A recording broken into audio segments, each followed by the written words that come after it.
like to here, Byron, use the tripod. I will. Welcome to Occupy Dallas TV. This is your friendly leftist and activist network, formerly known as Occupy Dallas TV and still is. And we're also known by our live stream name, OWS Make Wall Street Pay Dallas. Thank you for joining us. Today our guest is John Wolfe, and we're going to set up to steady the camera shot of him and let him do the talking. I think we need to maybe even be closer, Bucky. Okay. Simply because, you know, I just want the sound to be perfect as it can be. Okay, great.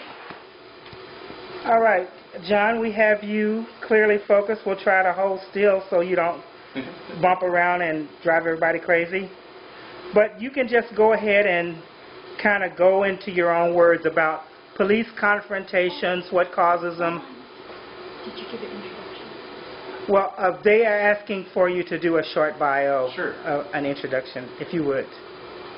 I'm Johnny Wolfe. I've been an activist since I was probably about age 14 against the Vietnam War, and I've been active with the civil rights movement with Southern Christian Leadership Conference, Dr. King's group, and that's where I've got a lot of my training. I'm also a Quaker.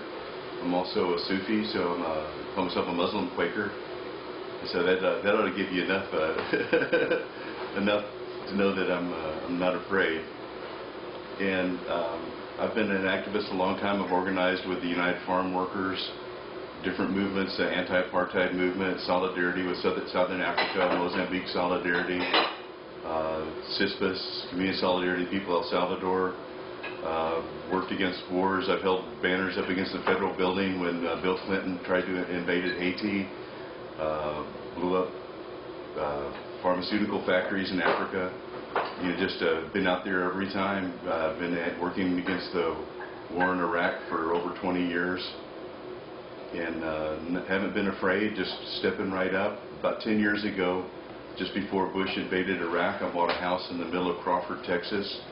And with the help of thousands of activists that came there, we became the Crawford Peace House that provided infrastructure for anybody that wanted to come to Crawford to speak the truth while Bush was in power.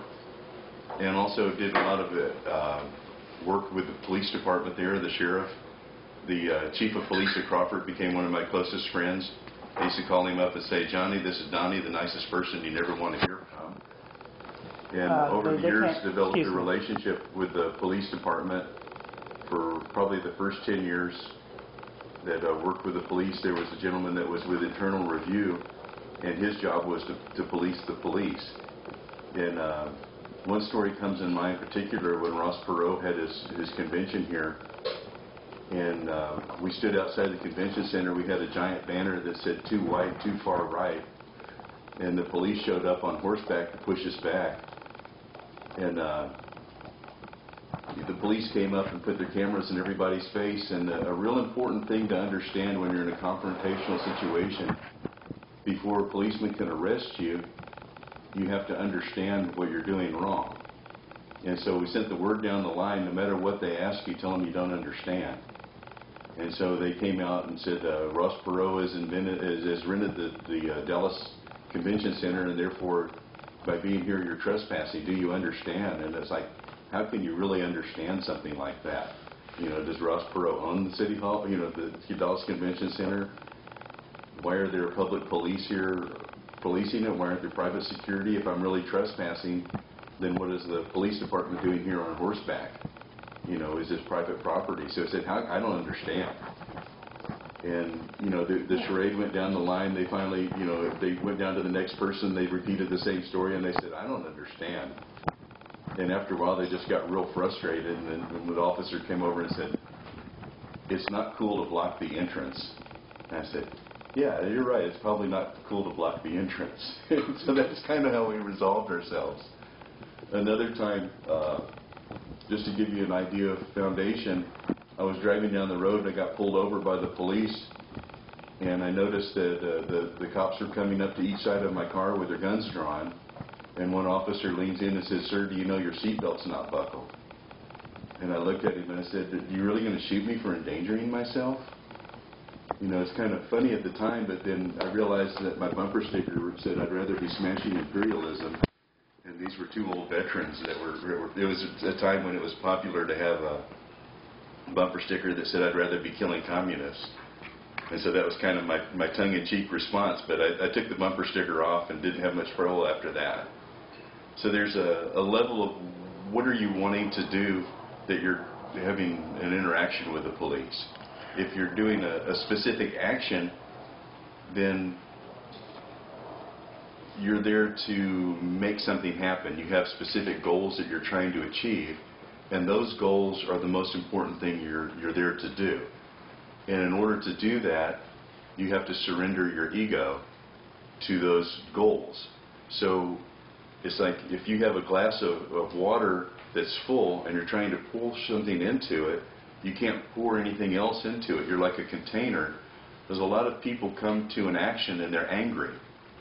And they're there because an injustice has happened and they want to speak out about it. And so a lot of the people that come to a rally or an event are angry people, and they're full. And if a policeman comes to them in a confrontational manner, they're trying to pour more into the container that's already full. And so we have trained peacekeepers that that know how to empty themselves and to serve the cause. So if your cause is to have a confrontation to the police, that's one thing. If your cause is to bring truth about something that's going on and you need the media attention, you want to broadcast your message, you want to have an action, street theater, then that's what you're there for. You know, if you want to have confrontation to the police, and that's a specific objective, then you can choreograph that. You know, if people want to get arrested, police really don't like surprises. In Crawford, we used to choreograph the people's arrests. There would be people camping in a ditch, and they say, "Johnny, we'd like to, you know," they said, "some people want to get arrested." Well, what time do they want to get arrested? They said, they're thinking maybe 8 o'clock, 8:30. He says, "Well, a bunch of us won't get there till 8:30. Can we do it at 9? And then they pick out who's going to look good on the cameras. And, you know, it's possible to do your action without the police being an enemy because they just have a job to do. And a lot of times they just don't like surprises, and if they know something's going to happen, they'll work with you to say, okay, these people would like to get arrested, because the last thing they want to do is to have chaos. And unless chaos is your objective, for the most part, they'll work with you. And there's liaisons with the police department that I've worked with, and it's, you know, the police are part of us. Most of them are vets that couldn't get a job anywhere else. A lot of them have post-traumatic stress syndrome. I mean, so you're dealing with people who sometimes have delicate issues. To speak your truth, that you're empty of your other issues that are going on with your life. You have to surrender yourself if you're going to be a catalyst for change.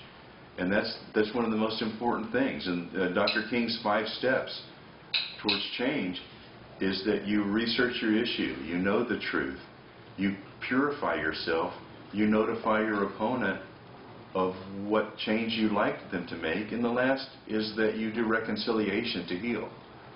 You know, we're there as angry people a lot of times, but we're also there to change, and we're here to heal our society that's sick. And when you look at the situation that you're here to heal sick people, we're compassionate.